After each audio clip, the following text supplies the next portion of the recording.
Eric and I recorded a video analyzing Pink Pantheress' song Boy's a Liar Part 2. We talked a lot about form and pitch content, but didn't say much about Ice Spice's guest rap.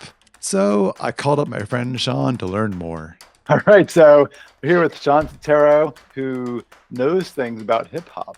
He also did the Cypher podcast and wrote for Complex, and you were part of Rap Genius back when it was still called Rap Genius. Yeah, longtime music journalist, mostly around hip hop, and I'm excited to get into this song about liars. We often discuss the pitch content of songs here at Rock Theory, but I know very little about hip hop traditions and what it means to have certain kinds of flow, what triplets indicate. And really our focus is what makes a song effective. So what are your thoughts here about Ice Spice's bit in this song? So there's kind of two related things I wanted to talk to you about. And the first is triplets. There are a lot of triplets in her rhyming in this song. And, Vox actually has a very good explainer video up about this, which I would recommend to anyone who's curious about triplets in hip hop. They have been a thing that people rapped, but it didn't really catch on as a stylistic hallmark for a long time. It got very associated with, the group 3 6 Mafia. 3 6, I get it. Triplets. Very clever. I mean, that had more to do with their sort of devilish, overtones as a group. Right? 3 6s. Okay. Yeah, 666. Bone Thugs and Harmony also did that. Who invented it? The group actually has gotten into fistfights over it at various times. Notice also Bone Thugs and Harmony. Triplets right there. Now, can I ask you what it does for a rap when you have triplets? I mean, do you get a chance to go against the beat more, which seldom has triplets in it? Or is it more about getting more words into a smaller space in a cool way, or variety, perhaps? I would say that just rapping in triplets adds an inherent amount of tension, right? This kind of 3 against 2 thing. It adds a kind of like forward movement. That's my sort of speculation as to why it's stuck around so much. Separate from 3 6, separate from its use in hip hop before, Migos out of Atlanta made triplets basically the cornerstone of their style. This was, I guess maybe about 10 years ago now. A bunch of rappers today kind of came up on this. This is sort of the lingua franca of rapping to them, right? Is triplets, and that sort of made its way to the drill scene, which is where Ice Spice comes out of. One thing we discuss a lot on our show here is that tension is good and surprises are good and things that keep your ear awake are good. So like a dissonance, for example, in pitches.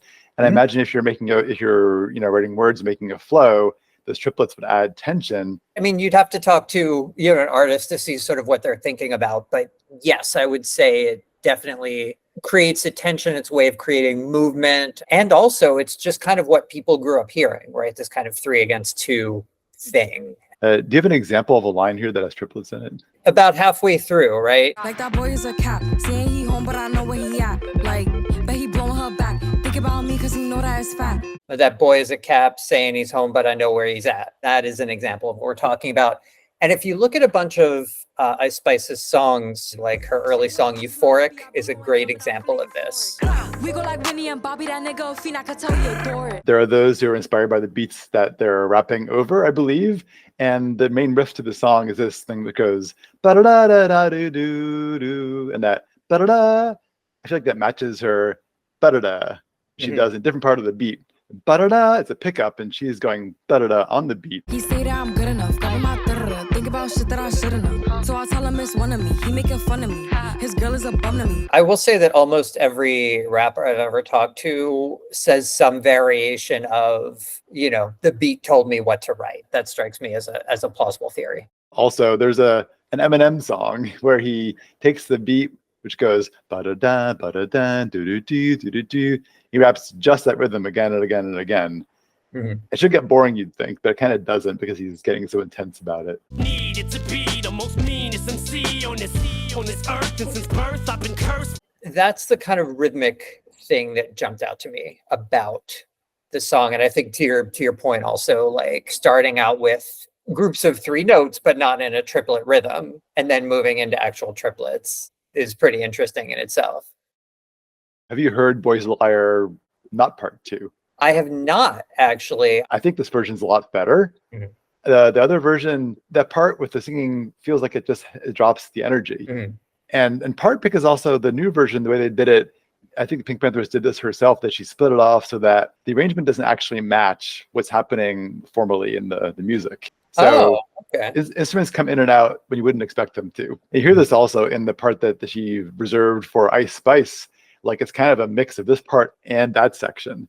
So that's why there's a pause in there in the first place. Right. And yeah, and you're right in that the song's original producer who did the music for the original Boys a Liar did not have anything to do with this remix.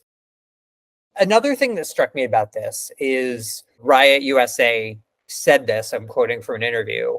He said, when No Clarity came out, I was like, okay, this seems like a formula that's one step close to what the Ice Spice sound could be. Sample, hard drums, relationship-based lyrics, shit that's relatable. This makes sense. You have a sample that's a big part of Bronx drill, or what's sometimes called sample drill, which has predominant and sometimes uncleared samples, usually from R&B songs. But she takes that sound and a sort of lyrical approach and some of the ad libs that are, common to drill, the things that sort of mimic gunfire and things like this. A lot of Bronx drill is very exciting and great and innovative. It's also very insular. It can be very difficult to get, whereas everyone knows about relationships and wanting the guy or girl, like her producer said. This was, started off as something they stumbled on and has become a big part of her style. And I think it's no small reason why she's the person out of her scene who has crossed over to the pop market in a super, super major way. To me, it was a huge breath of fresh air in so many ways. And part of it is the rap, because it feels like it's interesting, it draws you in. And then when the beat drops out, she starts saying these things that are really vulnerable. But I don't sleep enough without you, and I can't eat enough without you. If you don't speak, does that mean we're through? Don't like sneaky shit that you do.